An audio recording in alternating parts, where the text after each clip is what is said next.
thank you very much for the goodies, which are welcomed but totally unnecessary, but we do appreciate that. We just appreciate what the Balloons Over Waikato does do for Hamilton events, and are pleased to be able to support this iconic Hamilton event. So tell me, with the funding that you have now, you're planning good things for this year and next year, and it's all sorted? It is. We're in the middle now of sourcing our special shapes, which is always the quite a time-consuming process, but because they all come from internationally. So we're in the middle of doing that. Cool. We're refreshing slightly some aspects of the night glow, and it's year-round planning for the balloons, really. There's a lot that goes into it, and yeah, we're really excited for next year and what it brings. Very good. Good. Any questions or from councillors in respect to that? No? No. I'm sure they all agree with me. A hearty vote of thanks to you. I have got a question, thanks. Just how's, in your estimation, how's it going with the Balloons Over Waikato becoming an attraction for out-of-towners? I mean, like out of Waikato people, the Auckland and further afield market. It's huge, actually, and we haven't been able to afford to do an economic impact surveys for a number of years.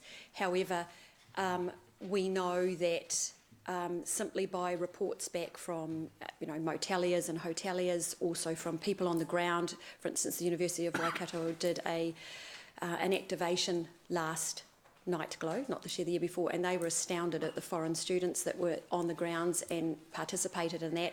And we know the reach that we get. We're pushing into Auckland with some of our marketing this year. We were with Getty Images as well, which was worldwide, and we were some of those photos were picked up through BBC, huge B-Sky B, all of those big international channels. So there was 22 of those, 22 different countries picked that up.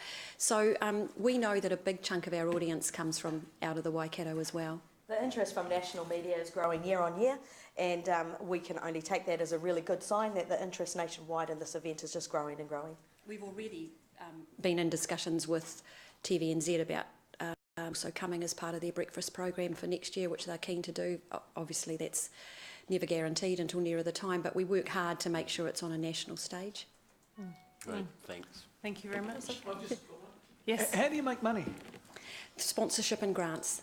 That's all. So there's no entry fee for people, and there's the balloonists don't have to pay? No one pays. And I guess that's why we will never be able to stand on our own 2 feet, because everything we put into the we get in, we put back into the event, and we pay for everything: the pilots' flights, their accommodation, their food. We pay for all the propane. We put on the night glow.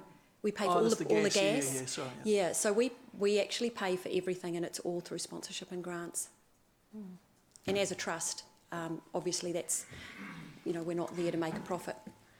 We're there to put it all back into the event and grow it. And I suppose we have to compete with other international and other balloon type events, not many in New Zealand, of course, but...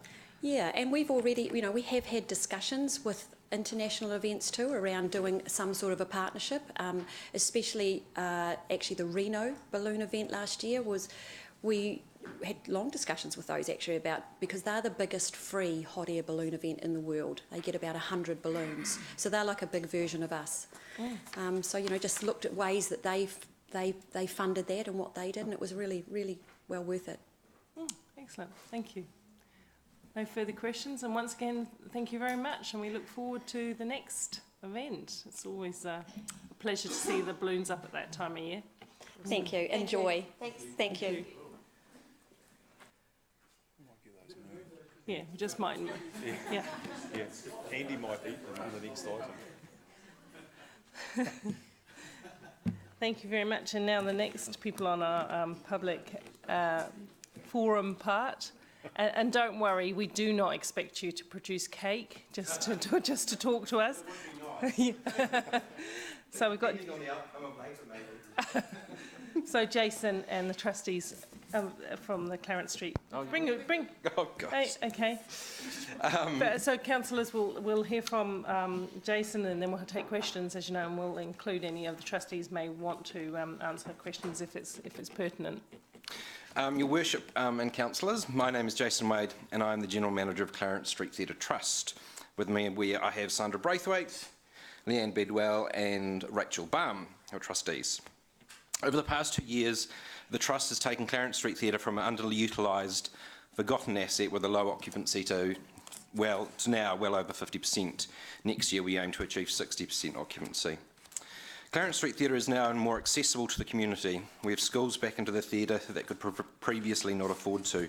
We have community and cultural groups using the theatre weekly, if not daily, and we have had over 80,000 people either through the doors or as users in the past 2 years. As not to compete with other venues, the Trust has subtly and quietly staged our own shows, done profit shares with touring productions and other small projects to contribute toward our funding goals and fundraising. As part of the Council's general gift of the theatre, we were set some key operational, financial and occupancy targets. We've exceeded all of these. We were given 12 months in which to complete all our earthquake strengthening work. In 12 months we were expected to complete fundraising, sizing assessment, design of strengthening works, consent of building works, completion of building works. Recent examples of Meteor and Founders show that this should have been at least 2 years or longer. The importance of this expectation was that it was tagged to 150,000 plus GIST, which we could use for the strengthening. The Meteor has had this as part of their gift and have received it. We are at the point where we can proceed with this work now. From our full size assessment, we discovered that in fact Clarence Street Theatre needs far greater work than we had originally understood to take it over the 67%, a figure benchmarked across New Zealand for public gathering spaces. This includes the foyer, auditorium, stagehouse. Despite this, the Trust are fully committed to strengthening the theatre and completing future upgrades. The time in which we do this will obviously be longer and we'll be taking a staged approach. We acknowledge that we are only required to take the theatre to 34%, but for peace of mind, the trustees will over time look to get Clarence Street to a higher level. What we'd like to do now is to strengthen the back of the theatre that is the most used by children, community groups, an array of users, and this will take the theatre above the required 34%. We would like to strengthen the back of house areas and we would like to do this now with completion in early 2018, December 2018 at the latest. To do this, we request the already tagged 150,000 plus GIST. This is to be tagged the completion of this work by December 2018. We currently have the BCD group completing the designs and Kingston's quantity surveying assessing the costs, so we're confident we can have the strengthening work completed in this time frame. We do believe there will be a shortfall, but are confident we will acquire this through other funding means. To clarify, this is not a request for new money. This was agreed to be given to the Trust when it was thought our strengthening work was in fact far less than we have established. Clarence Street Theatre Trust believes it is an imperative that the theatre remains open to the public in a safe and sustainable way and hope that you too can see its importance to the community. We thank many of the councillors who continue to support us and Mayor Andrew for putting forward the motion of the request later in the meeting. Thank you. Thank you. Gosh, look at that. Oh, How perfect are you? Very well done. Thank you. I'll take some questions first up. Councillor Mallett. Thank you, Jason. Paula, I'm going to talk to the report in here. Is that appropriate to do now? Well, there's no balance sheet in the report that's been given to us? That balance sheet there was from, I think we submitted it in April, so it wouldn't be current. It's not actually, there's no actual balance, there's a profit and loss statement, but no balance sheet? Leanne can speak to that, maybe? There should be. I can't find one. Okay, okay. We can certainly get that too if you'd like. Okay. Yeah, no problem. And the figures don't seem to add across. Yeah. Yeah.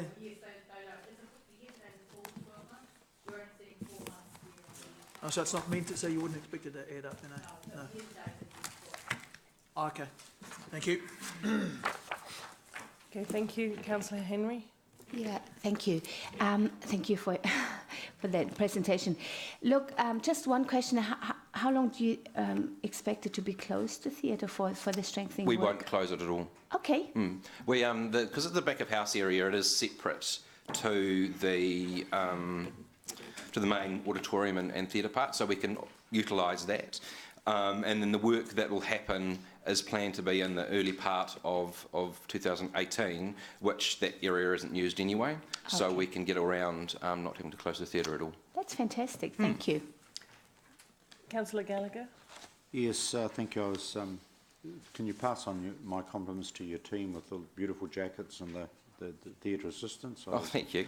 I was required to be at a major civic engagement at 1 o'clock on Sunday on behalf of the city, but I was really impressed with them. Just in a nutshell, the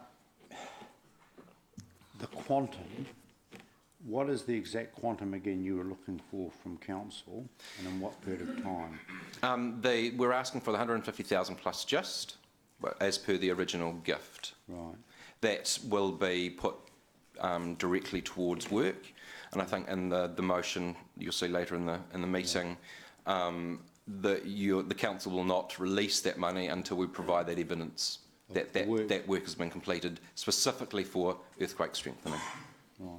So it's just purely, and as you say, the main area is the need for the back of house. Yeah, and that's in fact where Hamilton Operatic is housed. Yeah. It's where Drury Lane hold their dance classes.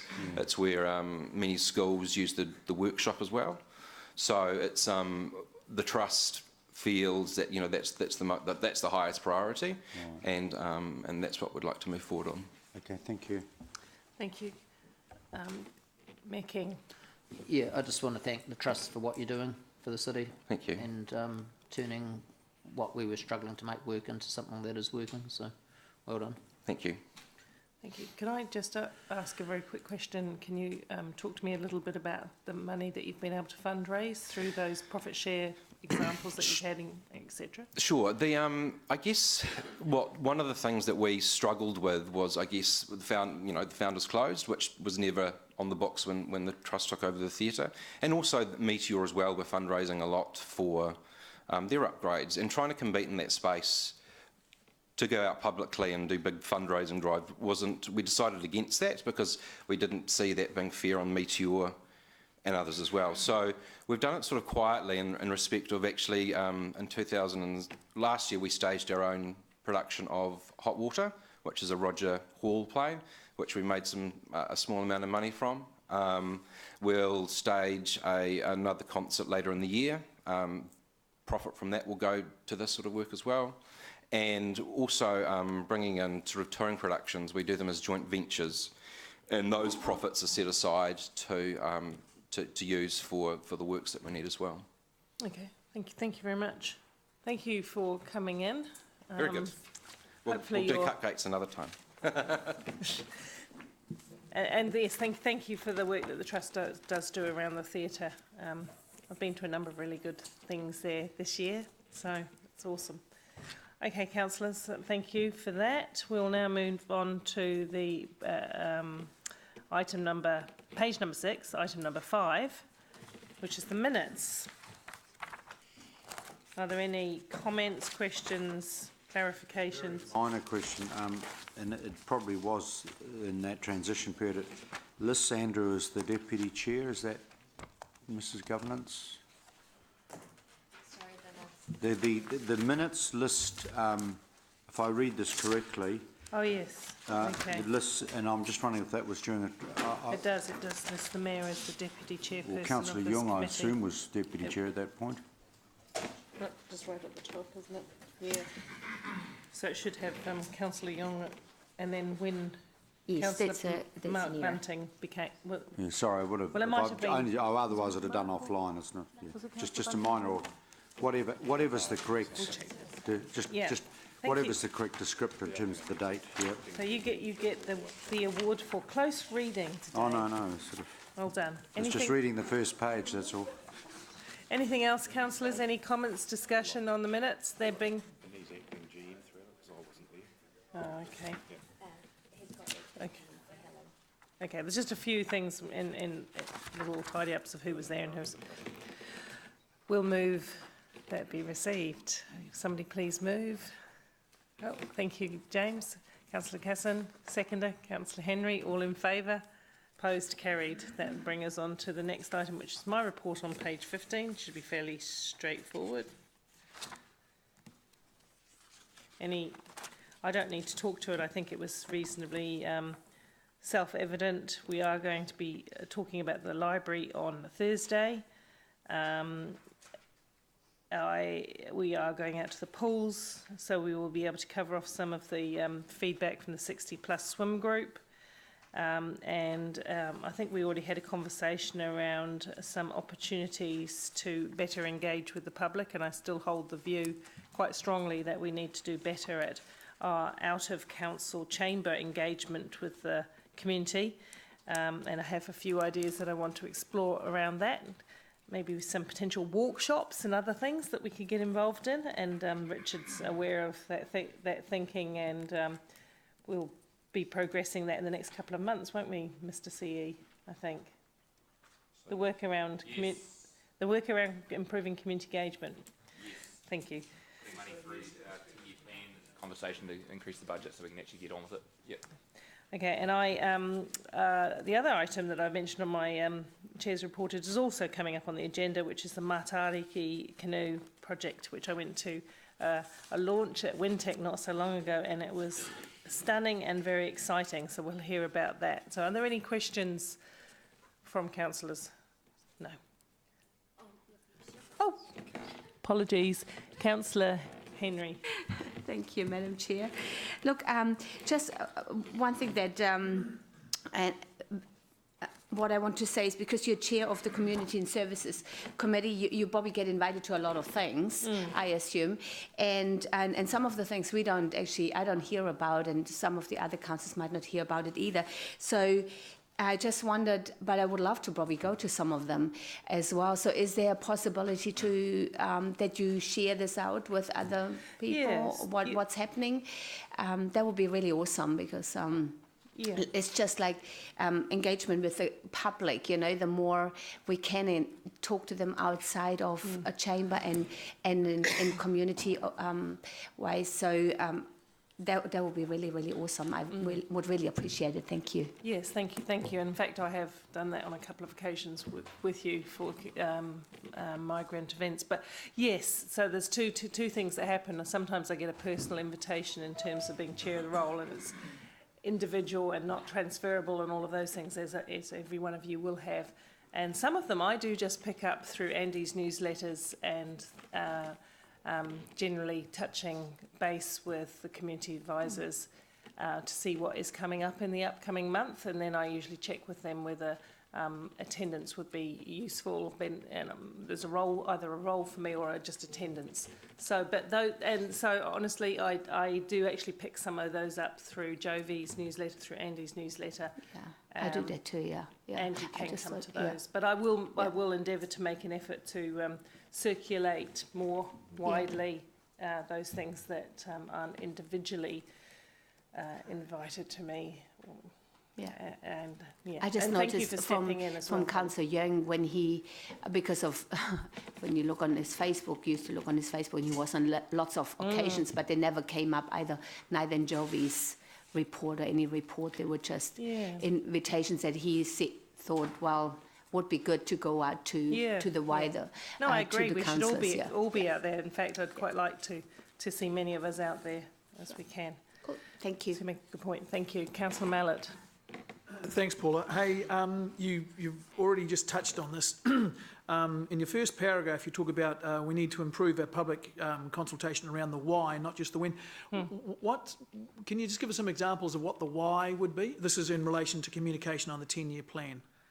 And in particular in the library. What I found in terms of the correspondence that people have had with me or phone calls is they're not understanding why we're either on hold with a project or we're advancing. They understand some of the basic aspects about what's going on in the library, but they do not understand the complete why. Why we haven't made a decision yet, why we've had to delay and those kind of things. And I think my view, and that's the same, it's a personal view, but my view is that we do need to start telling people why council has either had to get more information or has taken a different route, and I don't think we're always as clear about that as we could, because I do think it helps the community to understand the what if they understand the why behind it.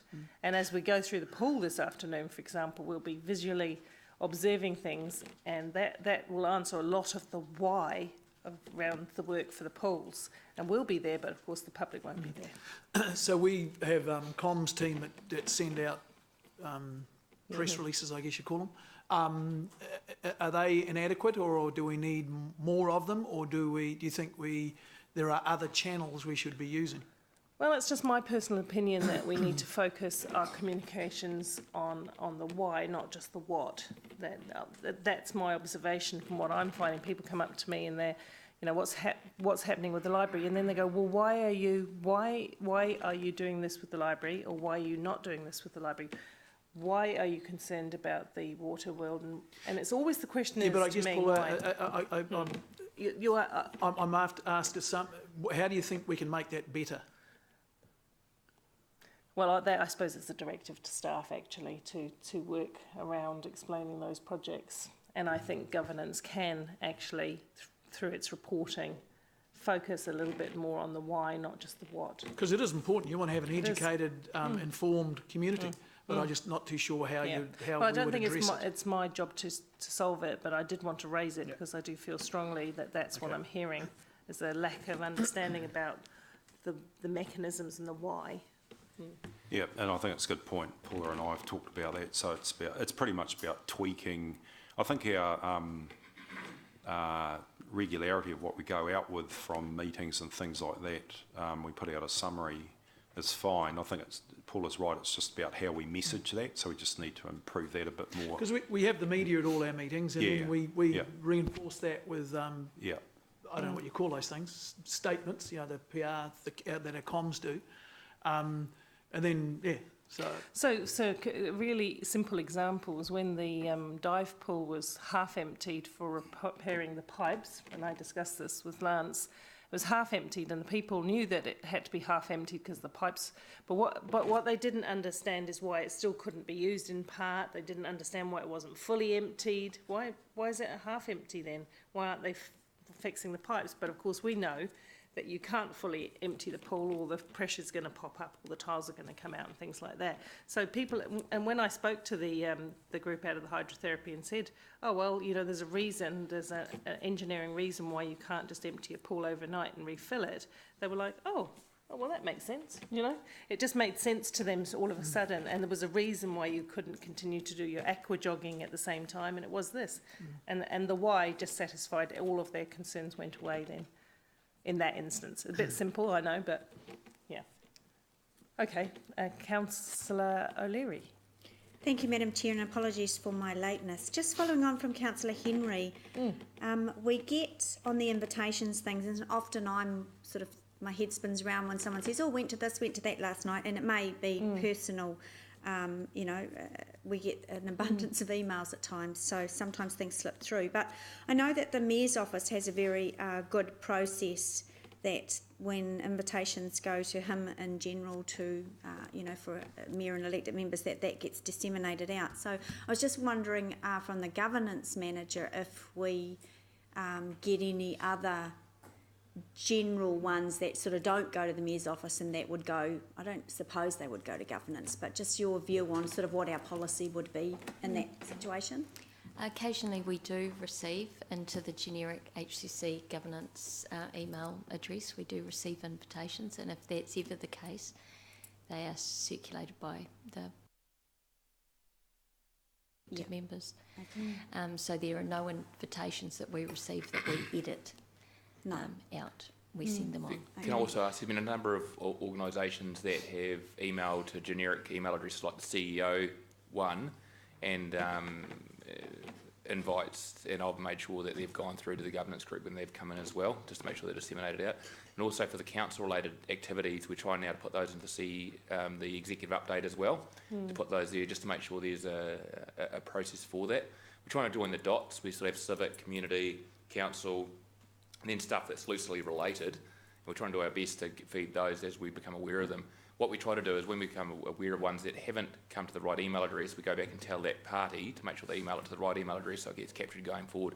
Not always successful, because sometimes you're dealing with volunteers that do different jobs at different times, but we do our best.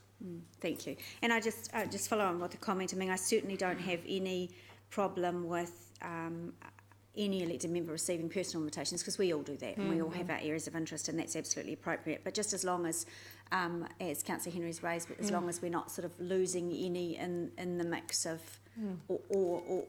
or dare I say it, somebody sort of holding some to themselves that may be, you know, of interest to others. But just thank you.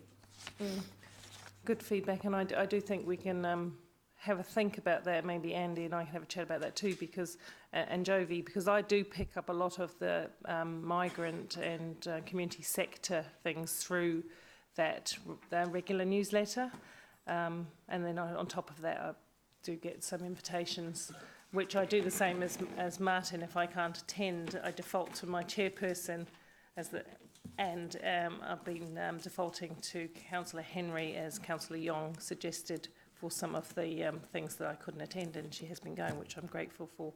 So yeah, but I will. I think all of us at a personal level, it's a good reminder to share some of what we know is going on. Hard to know sometimes if you get an invitation. The way it's done, you assume that all your colleagues have got it as well. Yeah. And there was a Scots Presbyterian Church the other day which came through in the Mayor's office. Councillor Casson and I were there, but I think as long as we, you know, you talked about Andy's newsletters, if we've got a common rough point that we discipline ourselves to read it and go through the stuff, that's really useful. But yeah. Okay, well, we can have a think about that. There always, in the end, there'll always be falls between the cracks, obviously. Thank you. Any other questions, comments? Oh, you're up for a question now. No, you are? Not? It's gone. Thank you. All right, have somebody move the report be received? Councillor Casson. Someone second it, please. Councillor Tooman. All in favour? Opposed? Carried. Thank you. That brings us on to the next item, which is the General Manager's report on page 17. Thanks, Councillor Paula. Just a couple of pieces of information in there. I'll just get Andy to give a little bit of an update on the review of the Central City Safety Plan and the work that the task force has been doing, and Councillor O'Leary might want to add in as well, being the chair of that group. Kia ora tātou. I guess I just want to make a few points in terms of Lance's report. Things have significantly improved since 2014. The action plan that was adopted by Council in 2014 had 25 actions, and some of those have significantly changed the space that the Central City looks like. I think about the increase of the CCTV network, I think of the change to our City Safe offices, I think about the establishment of the People's Project. In 2014 there was large public conversation around synthetic cannabis, and there were some unsafe public spaces that have all been improved, and so we sit in a space which is really different from 2014. And so point 5 highlights some of the successes that have come out of the whole suite of actions, but particularly those things I think that are worth noting and remembering what has changed. Do want to just pick up on point 7. We've potentially not going to be able to meet the 31 October deadline. We've got some members who are away upcoming, and we think it's better that we get a great product rather than a rushed product. And so we want to take a little bit of time to ensure that when we come back to council, that the task force is really, really happy with the new plan. Happy to take any questions. Councillor O'Leary, would you like to make a few comments on that before we take questions, or? I guess just on the extension date, I'll save my comments on the review of the wrapping up of the current plan through debate, but I'm actually away for 3 weeks in October, so I've kind of put a fly in the ointment there, and so staff also would like some more time. So I think Lance has got a date that suits his team, so sorry about that. Okay, no problem. Saying by February 2018, so maybe delivered before that. Just so elected members, we've got a pretty busy LTP program coming up over the next 8 or 10 weeks, and we don't have a lot of committee meetings. I don't think we've got any committee meetings in December. Leanne will correct me if I'm wrong. I think we just have a council meeting, so it starts getting challenging with Christmas jumping in as well. So quite a heavily workload for both staff and elected members. But I think just reiterating Andy's point that if we bring anything back, we want to make sure that you know, it's as robust as possible and that we haven't rushed something. I think, not that I want timeframes to slip or anything like that, I just think it's a reality of the situation. Thank you. So now we'll go into questions. Councillor McPherson. I'm looking at point 5, Andy, there, and thanks for the report. The last 2 bullet points there, talking about the increased number of employees and businesses and the retail spend, to me, that's the key issue that's driven the improvement in perception and safety and that in the central city. And I'm going to ask for your comments on this. I think with more people doing business in the CBD, you increase activation, which improves safety and improves perception. I think a lot of the rest is a... So, Dave, sorry, this is questions. Yeah, I'll start again, shall I? No, you can debate, but in debate time.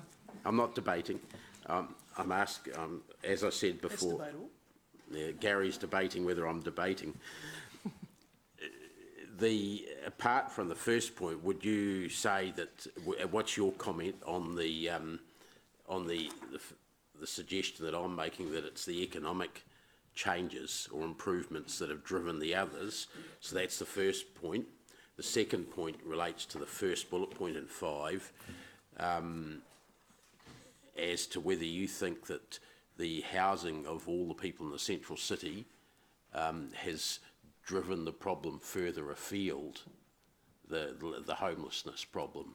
And I'm referencing a comment that I've had directly from the Director of Mental Health Services at the DHB, who said that it's become increasingly hard for them to find accommodation in Hamilton for their clients that are, for instance, exiting from full-time care out into the community because of the success of the People's Project in the CBD. So that's a couple of points.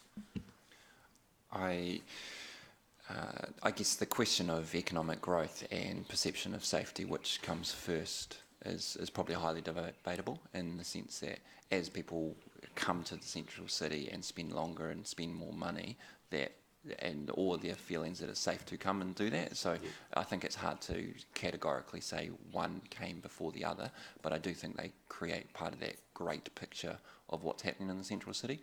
I know that from the anecdotal conversations that we've had doing this surveys over the years, there is noticeable differences to the physical environment and the people who are interacting.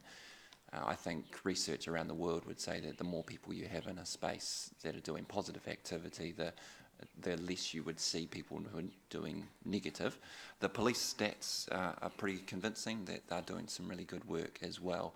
And so, you know, that's not just an increase of positive activity. I think there is a decrease in some of that negative as well. I wouldn't be able to say A plus B equals C, but I think altogether it's been a really significant space over the last 3 years that a lot of people have been doing. And it's not just council. I think the collaborative effort across the community has been really significant in making change. In terms of the People's Project, I think personally that they have a massive amount of work that they've done that can't be underestimated. The reality is in 2014, before their establishment, we didn't have people collectively working together for that housing first model, and we didn't have organisations who were able to advocate on behalf of some of our most vulnerable, and we didn't have people who were able to almost force open some doors. Does that create a challenge on our housing in terms of some of our other stuff? I think, again, not trying to be coy, I think there's a really complex thing in terms of our housing, and I think that's changed. In the last 3 years, the housing conversation has changed significantly nationally, and I think the work that they've done has potentially squeezed some of the the potential availability, but I think they've actually leveraged greater opportunities, particularly in the private sector, that wouldn't have been there before their establishment, and I would argue possibly wouldn't be available to some clients without them existing and working really hard anyway. And so I think we still as a country have some things we have to address within that housing space, but I don't think it's just been a potential. Your question around has things just been kicked out, I think we might hear some of the anecdotal stuff, but actually that's not the full picture. I think we've actually got people working across the city making some significant change and impact. Thanks. Thank you, Councillor McPherson. Councillor Mallett. Thanks, Paula. Andy, on page 20, there's the big fold out. The third column is actions. The first action is expand the CCTV network. I just noticed that there's no tick beside that. Is that a oversight, or is that still? Are we still working on that? The CCTV network has been expanded, but it hasn't provided a 360-degree coverage. So that doesn't have the tick because we haven't quite made that 360. That can be achieved and will be achieved, or we can't do it? My understanding is part of the 10-year plan conversation, there's still increased money to continue to expand that network, which will be needed before we hit 360. So when we approved this quite a long time ago, in the last term, did we not fund enough for that, or why did that not happen? Why is there not a tick there? Was it technologically impossible, or did we not give you enough money, or? It's not my expertise, sorry. No, correct. There wasn't enough money to do the full network, and also there's a requirement to upgrade our internal systems to take the amount of data coming through the pipes, if you will. Okay. So you need to make the pipes bigger and the engine at the end bigger to cater. So did the council at the time know that we had short change is the wrong word, not give you enough, or has it just grown bigger than we thought? No, I think it was a conscious decision to keep the budget over time. I wasn't here when 2014 was there. I wasn't here at that decision, but through the budgets we've made since, it was simply because the budgets that were given would seem to be deemed to be correct at the time, and then this was always going to be phased out over time. So I think the action is to 2017. So. Okay, so the status of that is now nothing will get done until more money is approved in the 10-year plan, is that right? So there's to get to that 360 degree, that would be part of the 10-year plan. So we'll see that coming through in our discussions of the 10-year plan thing? Yep. Okay, thank you. Councillor Gallagher. Running through the General Manager, with regard to the report, excellent work that obviously Councillor O'Leary and others are doing around the city safety. We recently, with a number of councillors, attended a community meeting in Dinsdale with regard to community policing safety. So I guess the question I would have is there any intent for that issue in terms of, while we have a role more perhaps of advocacy around the community policing and safety? Councillor Casson was there, spoke as well, Councillor Leary and a number of you were there. Would that kind of stuff around what was happening in our neighbourhoods come to this committee? Also, with regard to social housing, the second question is the report. Now, there was a social wellbeing, social indicator report that was then lifted because obviously we felt, some of us, that the stats were somewhat outdated. So there are the two sort of really meaty issues in my view that would obviously, I think would be good for this committee to have an update on. And I'm wondering, perhaps, do I direct that through the GM first? I might just get Kelvin to talk about your first point, because his team have Okay, liaison with the police and absolutely. with that matter, which has been brought up before. Yeah. So, Deputy Mayor, what we do have in the 10-year plan discussions coming forward is the options as identified in the Frankton plan and Hamilton East plan for extension of city safe patrols to those areas, because those are identified actions within those adopted plans. The Dinsdale discussion has happened as of recent times and isn't yet included within those discussions. But the use of that resource could certainly would be imagine it'd be entered into at that point. That's a very helpful answer, but I want somewhere for this council to blowtorch the head of police and say that while this is theoretically operational, we as community representatives understand community policing. So I'm talking about advocacy. Which committee? This is the committee where I believe we should have that discussion. I'm just wanting to perhaps, whether I put that aside to the debate, because I'm just trying to think of a bit of a work program here. So I think that's a very important component, but it's really how our plans to roll out our city safety patrols might interlink with the operations of the New Zealand Police around the clear demand for community policing.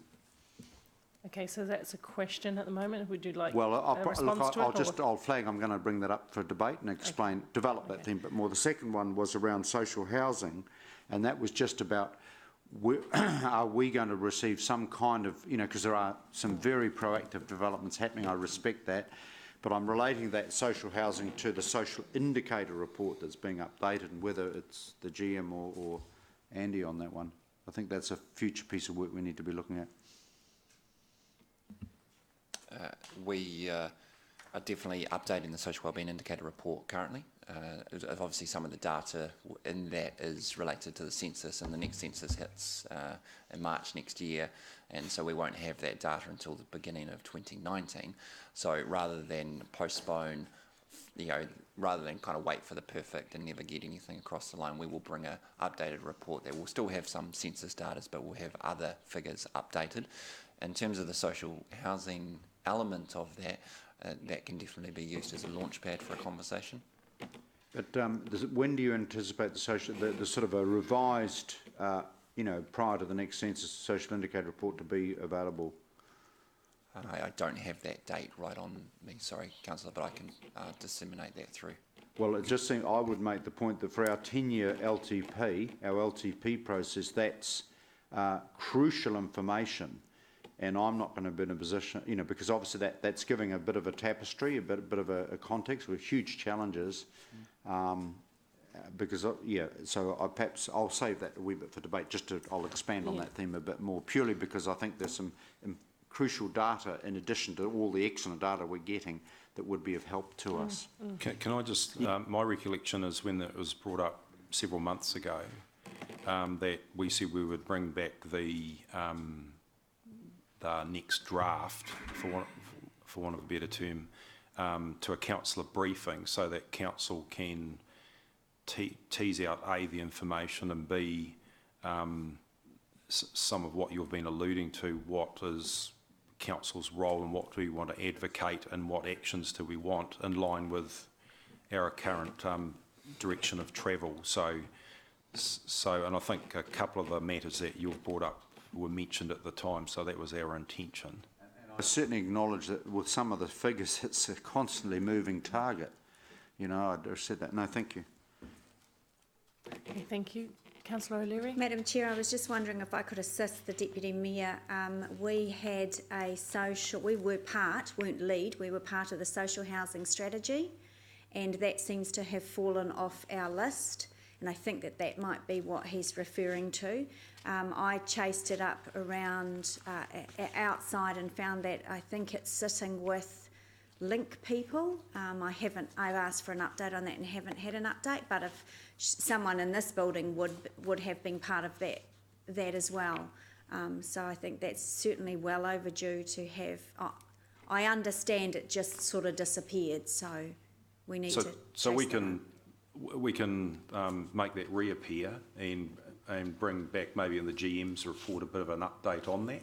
Yeah. Happy to do that. Where it's gone, who's leading it, so we can what note happened. that down. I'll get Leanne's team to note that down as an action from this. Yep.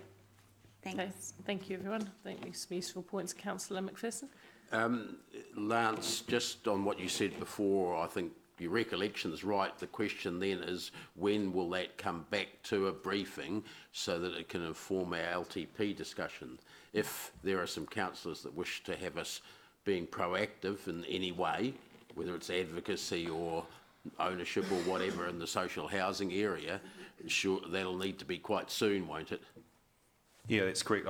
Look, what I'll do is I'll talk to Andy offline. We've got a series of workshops and meetings. I think everyone's diary is pretty full with those. So I can undertake that. We'll bring that back during the next 6 to 8 weeks so that that can be incorporated into council's thinking. Obviously, that'll go hand in hand with all the information that Kelvin's team's collecting around growth and Chris's team around infrastructural requirements and those sorts of things, because I think it's what Councillor Paul has talked about too, about getting the full picture, so for your decision making. So I'll make an undertaking that we can bring that information back. That was going to be in Andy's report, because I think there was about three or four items which I think you and Councillor Martin, Deputy Mayor, brought up around those statistics, and you wanted updated information on that. So we can do that over the next few weeks. I think particularly perhaps a bit new is the social housing stock and demand and that sort of issue, because we didn't. I'm not sure we specifically raised that in the same conversation you're talking about, but in relation to this point, it's sort of become obvious. Yeah, so what I'll do is I'll go away and find out what information we can get within that time frame to be included in the LTP, and how current is it. I think that's pretty quite important too. So we'll.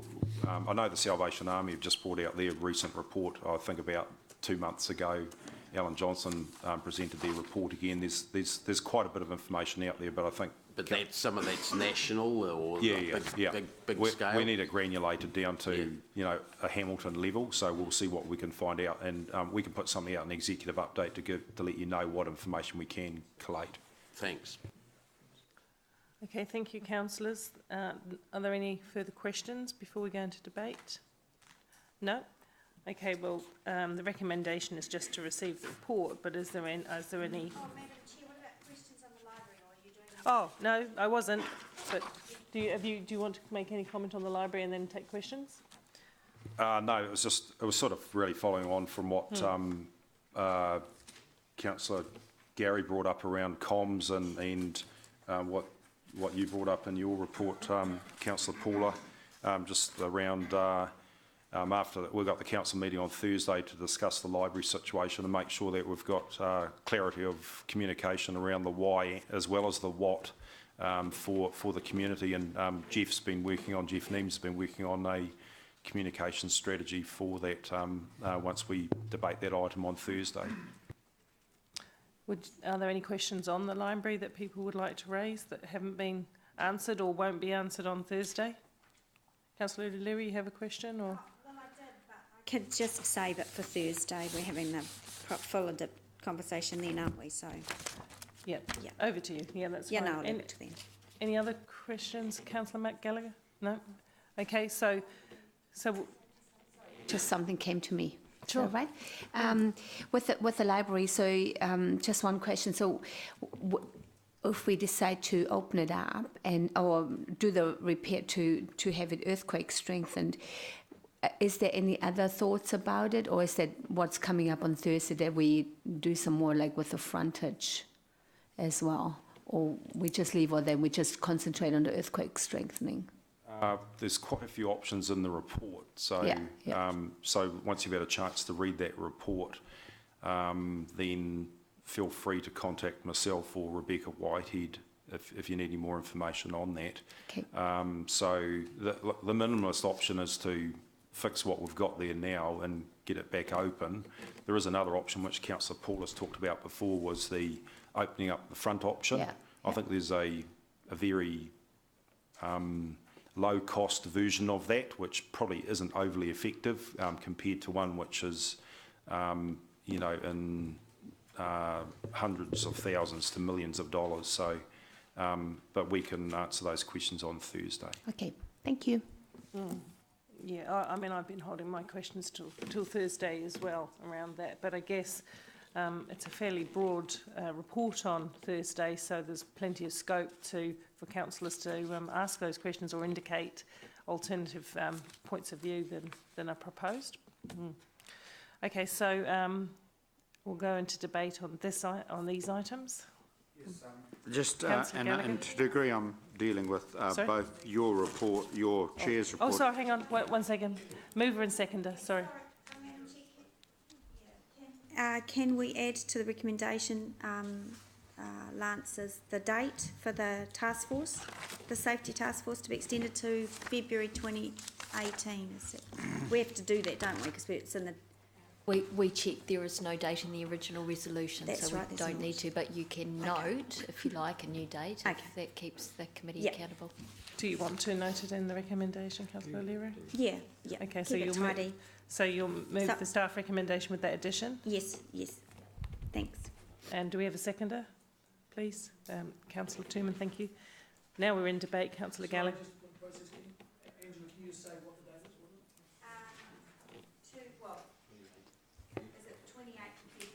Yeah, by the 28th of February. Yeah. Yeah, 2018.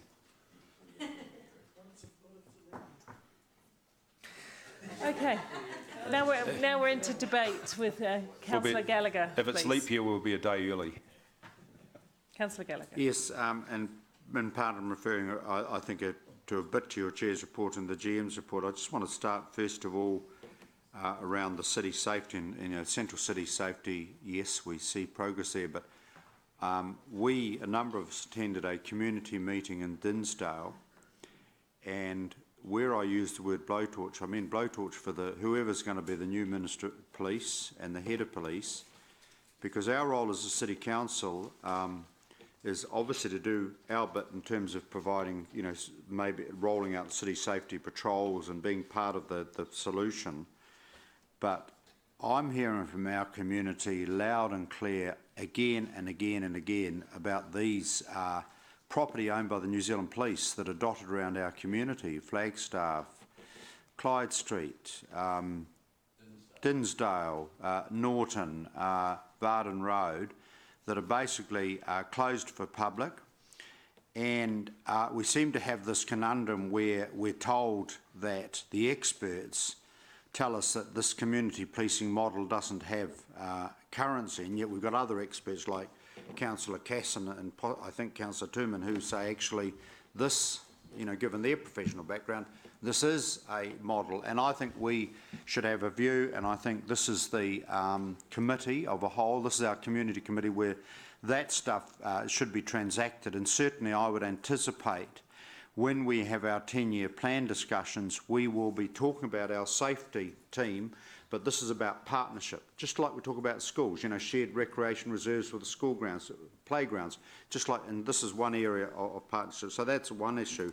I think certainly the sooner we discuss at this committee an updated social indicator reports, and again I do acknowledge and feel, because the figures are changing so quickly, it is hard, but I think if we can localise, particularly with regard to the Salvation Army report, the stuff that's been done, and we update ourselves, for example, on the social housing strategies, that may or may not have relevance to our long-term plan. Next week we'll have a better idea where the government of the day sees a greater role for local government in that space. I think that's very important. I think and I note that we're looking at how we go out there and engage with critical groups, but I'd certainly be suggesting that perhaps we may want to brainstorm as a committee at some stage and say, at what point do we want Community Waikato to be there to invite them to give us an update as to the incredible, valuable work that they are doing, for example, and there are other bodies in terms of the brief of this committee. And I think we need to, without creating more talk shops, more talk festivals, giving the poor staff more blooming reports to write, I think this committee, as you would agree, Madam Chair, has a key role in capturing some of that social indicator stuff. And while we don't deliver the service, we need to be very focused as a city to advocate and go in and do some lobbying. And I think, I'm just using the community policing, I think is possibly a really good idea. But I certainly look forward to, with our LTP through the workshop process, for some of those items to come back to us. Thank you. Thank you very much. Councillor McPherson. Thank you. Look, I don't have any problem with what's written in the report. It's what arises from it in my mind that is still an issue, and Martin certainly touched on some of them. I think the withdrawal of community policing was a very big retrograde step that's caused community safety problems maybe everywhere but the central city. I think, and I've said this to staff before, I think our own withdrawal of community advisors from out in the community into a central point has not helped, but it's been nowhere near as big an issue as the community policing one. I think whenever we do look at something like the Central City Safety Plan, we need to look at the whole picture of the city and maybe the surrounding area as well. When we talked about the Hoons and their cars recently, we realised it wasn't just a Hamilton problem, it was a Hamilton and all the surrounding area problem. And the same thing happens here. And I mean, I've received direct evidence that while we've housed everyone pretty much, or close to everyone in the that was a homeless or in that category in the CBD, we've got massive problems elsewhere in the city, and partly due to lack of supply, but also there's no focus on some of those areas outside the central city, and we need to get that focus going as well. I think the point that I had the discussion with Andy about before is valid. When you look at shops filling up, increased spending in the CBD, it is going to be easier to drive a better perception of central city safety. It's quite true what Andy says, that's not the only answer, and the two have got to work together sort of thing. But we shouldn't think that we can always solve things in a particular area just by putting some more physical things in the city. That we have to do some economic things and some other policy things as well, probably. But also we really have to engage outside agencies, and until we successfully engage with the police and some of the other central government agencies, and I don't mean them attending talking shops and producing coffee table books, I mean them actually changing their plans on the ground, their implementation. Until we can do that, we're only going to be able to look at little silos and little pockets. We need to actually be looking further afield. It's not us providing all the facilities and resources. It's us driving the discussions and ensuring that those that have the resources put them out appropriately in our city. Thank you. Councillor Casson. Thank you, Madam Chair. Thanks for the report, Lance and Andy. Look, I agree there's been some real good work done around the city, and I have noticed a change in the last year. But I echo both Councillor Martin and Councillor Dave's comments regarding community policing. I think a lot of the good work actually comes down to the Hamilton City Council and the city safety team doing their work, and other like the People's Project and everything else getting in there. But I do have an issue with statistics that are brought out by police to say that the central city is crime's down by 36% since 2013-14, and crime is the lowest it's been in 25 years. I do take issue with that. Being a police officer, I'd love nothing else than to say that those stats are correct. I have a daughter in the police. I have a lot of friends still in the police, and I'd love to be able to say that that's correct, but it's not correct. And this morning I was on the Victims of Crime site on Figures New Zealand, which shows that crime in Hamilton is in 2016 was up in almost every facet apart from blackmail and extortion and abduction and kidnapping. So everything was up. So, to quote Mark Twain, facts are stubborn things, but statistics are pliable. And that's what these are. So, you can make a rod for your own back by, and I think that's what the police have been doing, by saying that crime's down, because then they find it hard for resourcing. And the community policing model was working. Since the community policing model has been stopped, there has been a noticeable difference in the communities. And a lot of our vagrants around here are mobile. They're not just stuck in town. They do get on the buses and move out to the different areas and start doing their begging and harassing of people. So it is very mobile at the moment.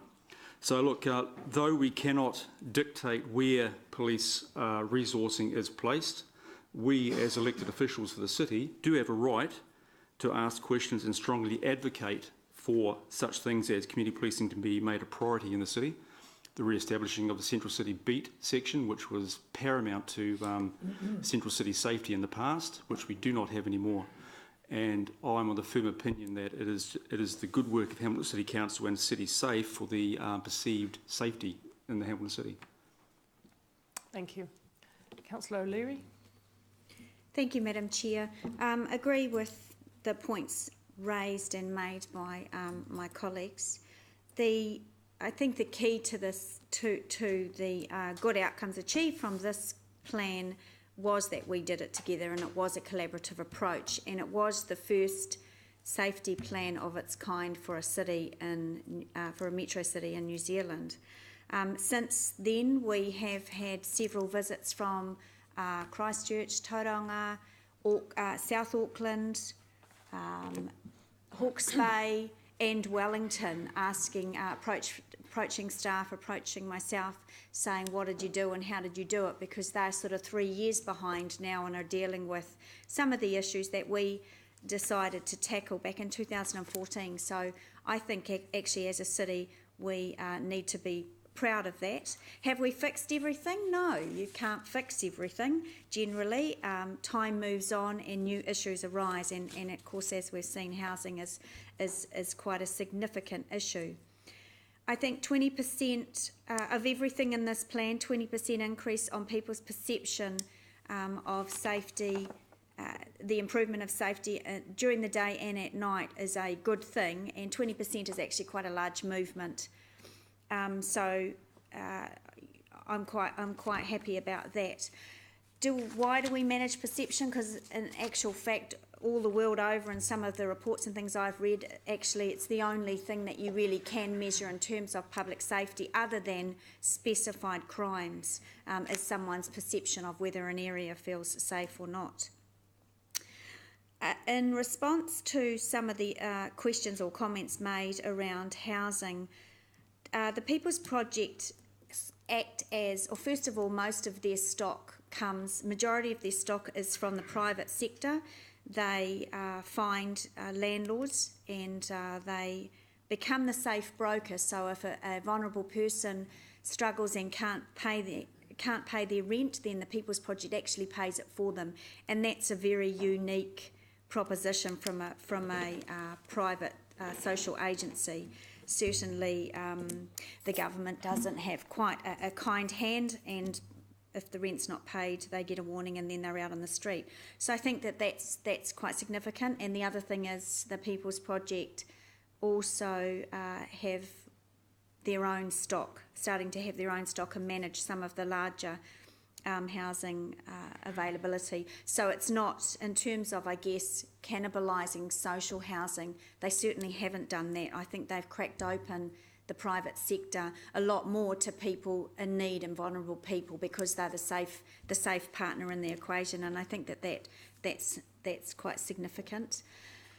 I think as a community, and support everything the Deputy Mayor said about community constables in the meeting that we attended to, it would be my wish that when we come back with a new draft plan in February of 2018, that there will also be a recommendation from the task force for the staff to go away and work up a plan on how we can tackle and contribute as local government of the area safety, the wider safety. And we have a few levers to pull, and City Safe is a significant one. We are the only city in New Zealand with a substantial unit of City Safe officers, and again that's something we need to be very proud of, and some of the comments have been. So I think that there are things that we can do. We can increase patrols, we can look at our CCTV network, and we can work and be the lead agency for other groups that are working quite successfully around the city in terms of increasing that safety perception. Because while we want, and I'm certainly in big favour of community policing, just because it's not being done doesn't mean to say we can't have an impact and we can't contribute in that space, and that we shouldn't just step away and say, look, it's police's role to do it. If they're not going to do it, someone has to provide that level of comfort for the community. So I think that that's possibly what will be included in the recommendation when it comes back to this committee in February. Thank you. Thank you. Councillor Henry. Yeah, thank you so much, Madam Chair. I just want to quote from the law of attraction: whatever you talk up will grow. So if we keep talking up crime and all this stuff, it'll just grow. I agree with most of what my colleagues said, and I think safety in numbers. So enabling more businesses in real estate in the city will immensely help, and it will bring energy and positivity into the city. And I think having a good picture for the rest of the country and overseas people, we need to stay positive about what's happening in Hamilton. It's a great city, and yeah, we need to talk up the positive more than the negative. But I think everybody's doing a great job here. Thank you for what City Safe has done so far. It's just amazing, and hearing the history on it. Thank you, Andy, for that, telling us that again. It's just really awesome. So thank you so much.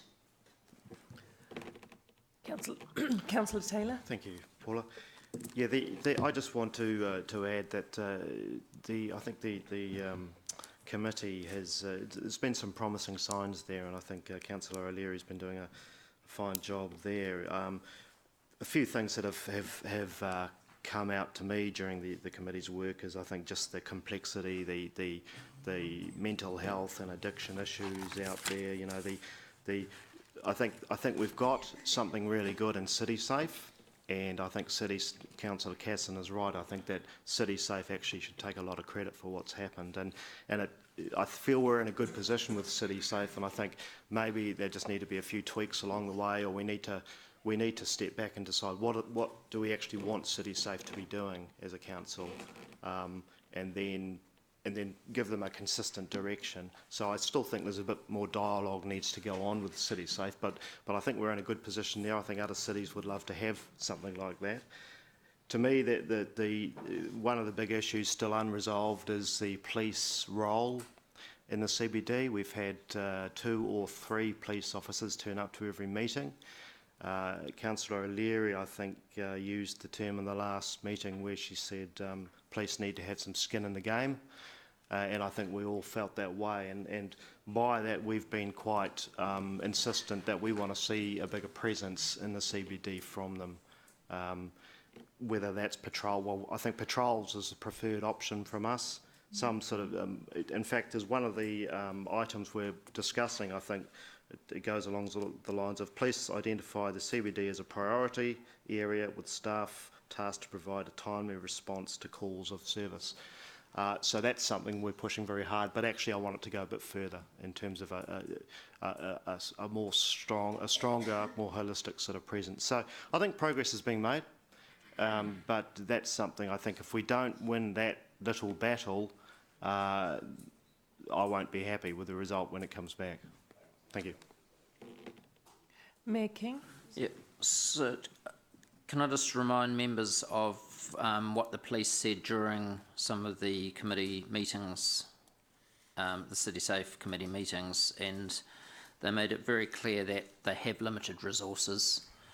They can only do so much, but those resources are ring-fenced for Hamilton, and that's they indicated that if we had earlier closing hours for CBD licensed premises, they'd redeploy those same resources back into the CBD for day patrols, and they made that quite clear, and they basically laid that out in a way that gave us an option as to whether we wanted to pick that up or not. There's also been a feedback from the police that the CCTV system is extremely good. They'd like to see it a 24-hour manned and expanded, and that they believe that that's a way that they can respond very quickly and very directly to incidents as they unfold, and will be there on the scene, through the feedback from a council-run CCTV system feeding straight through to the police station. So I just think that's something that needs to be considered. going forward. And I think it was feedback that, interestingly, nobody in the committee asked a question on. It was a very quiet. There was not a question asked about those proposals from the police. Thank you, Mayor King. I just might make a few comments myself. Oh, sorry, you got one more. Sorry, go, Councillor Tim. Yeah, it's I suppose the wheel goes round and round and round, of course, and community policing, of course, is, I think community policing is, you don't get much satisfaction from talking to a building, and that's basically all it is. It doesn't mean to say the police are there, because the building won't answer you back. But I think what it is, it's perception. I know a few years ago, of course, police moved to what they call prevention first, because they got sick and tired of going back to the same address every day of the week. I know there's an incident in Cambridge here, which I can quote, 180 calls for service from the one address over a 12-month period. So what you've got to do is look as to why is this person always calling for the service. And if you work with that person, you can actually reduce that. Just last night I was at the graduation of what is known as the Right Track program, which is a program which is highly supported by this council and DHB, the justice system, whereby I think there was 18 persons graduated, and between them they had just over 450 offences, mainly in the area of driving while disqualified, alcohol impaired driving, boy racer convictions and all those sort of things. And that runs over a 6-week period. And it's not just the police involved, but it's the whole community involved. These people are actually taken to the mortuary where they get explained to them what happens to them when they're on the slab. They're taken up to the intensive care unit where they see how these people who come in from motor vehicle crashes and that are all wired up to be kept alive. And when you look at the cost of repairing a body of $900,000 to a serious injury motor vehicle crash, and if somebody dies it's 4.7 million, I think it finally sinks in. And one of the beauties of this is they have the learners and then they have what they call a support person. So the support person must always be attending to each session. I think if you're in a position whereby you've got a burglar who's on your premises, or you're getting assaulted, or there's a domestic going on, and you call for service, you're not going to be too worried who turns up, whether it be a dog handler or whether it be a uniformed constable, whether it be a detective, or whether it be a road policing guy. All you want is a police officer there.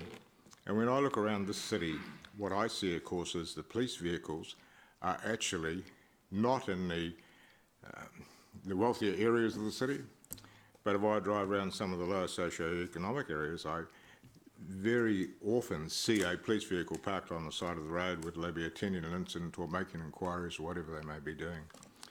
And it's really targeting to risk, as far as I'm concerned. Probably you'll see a very little presence in Rototuna of police vehicles. You'll probably see a very high presence of vehicles in places like Norton or those sort of areas. And I think what it is when you look at this report, I think it speaks for itself, because I think what it is the real world out there is what people perceive it to be. And I think what's happening now is the perception of the city is that, hey, things are definitely getting better, and the more people we can get living within the CBD, I think the perception is going to change, and really the safety in numbers. So it's a national police policy, of course, is to go down the track of prevention first, because as everybody has said, they have limited resources. There's no two ways about that. And if we can actually turn these people around, we're going to be a far better community in the future. My thoughts. Thank you, Councillor Turman. Just a couple of supportive comments around that, because I absolutely agree that it's a multi-stakeholder, multifaceted approach that's required, and we can work with those partners, which are the social agencies, the community at large, the police, and then of course the City Council has its role, and we need to, I support the work of the City Safe Working Party. I've attended, I'm not a formal member of it, but I've attended the meetings and found them to be very productive, and those conversations and ideas are emerging. and they have been challenging. There have been some challenging comments made around various roles of stakeholders within that, including the police, and the police are coming up with some ideas that will inform the future discussion. So I think Angela's doing a very good job in bringing those things all together. I think we have to be careful of just targeting one sector with criticism, because we risk weakening the cohesiveness of the group and the relationship between all the parties, because it will be only as strong as the weakest part. So we all have to play our part, in my view. I think for the city's contribution, there are many things that we can do, that we should be doing as a matter of good business, and that includes good quality urban design. As we create public places, they've got to be designed with public safety at heart. So totally supportive of the CCTV approach.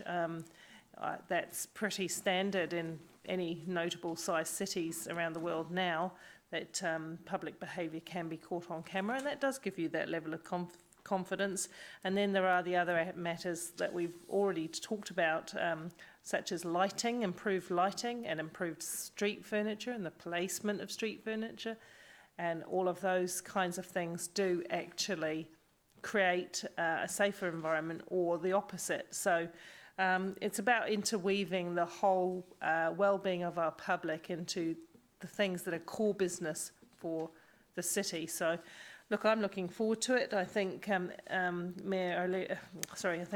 Councillor O'Leary is absolutely right that we are best to land this properly rather than try and sweep it through, because there is a wave of community concern right now that it would be tempting to kind of jerk into action there and produce something quite quickly in response. But what we want to do is to build on what the good results of the previous plan and go forward with an even more robust plan. And Councillor O'Leary is also completely correct that the safety issues that cities face evolve and change, and ever changing, as they are in any other city in the world as well. We are seeing things in New Zealand as a whole which are alarming, which we're going to have to address as communities. That includes a lot of those ram raids and smash and grabs and intrusions into dairies and things that are violent. And of course, we've seen locally the horrible impact of that. And so, you know, we face those challenges together as a community, alongside the police, alongside the local community, and alongside those social agencies. I do believe, however, at times it is the role of local government to push those messages back up to national government and say, hey, there is not enough funding here to help us. And that may be around community policing. It may also be around the money that goes into social agencies dealing with a myriad of social problems across our communities, who are also struggling. And we know this because they come to us for funding for their projects and solutions. So, and I do think that is something that we can think of as a council. Once the government is established post-election, what are our messages back to government around what we need to achieve? Okay, those are my comments. You have spoken. Yeah, add one thing. Go.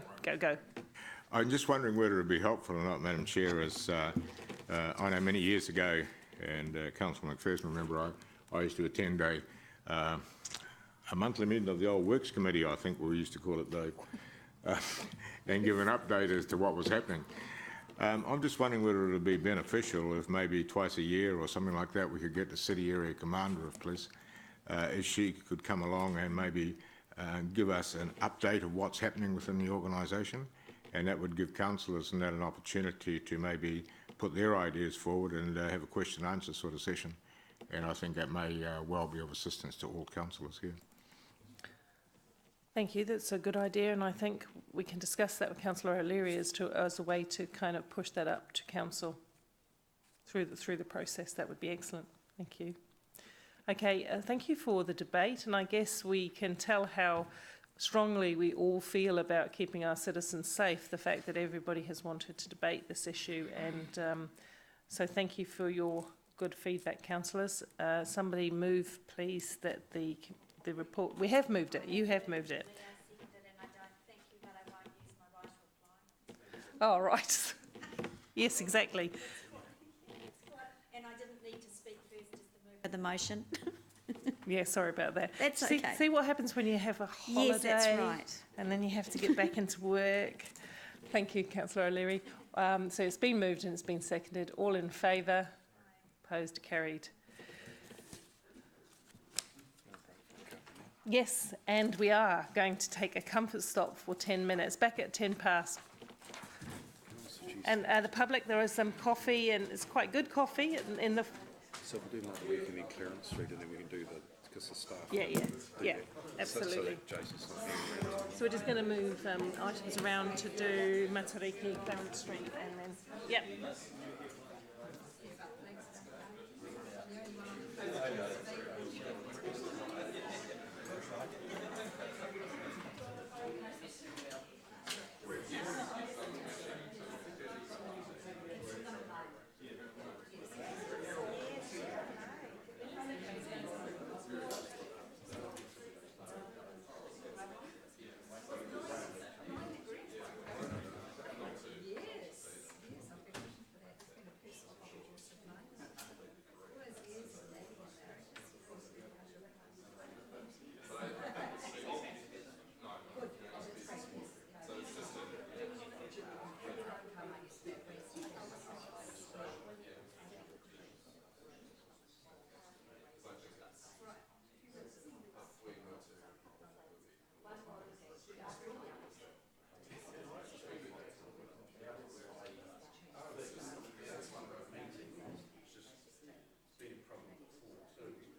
Okay, see you.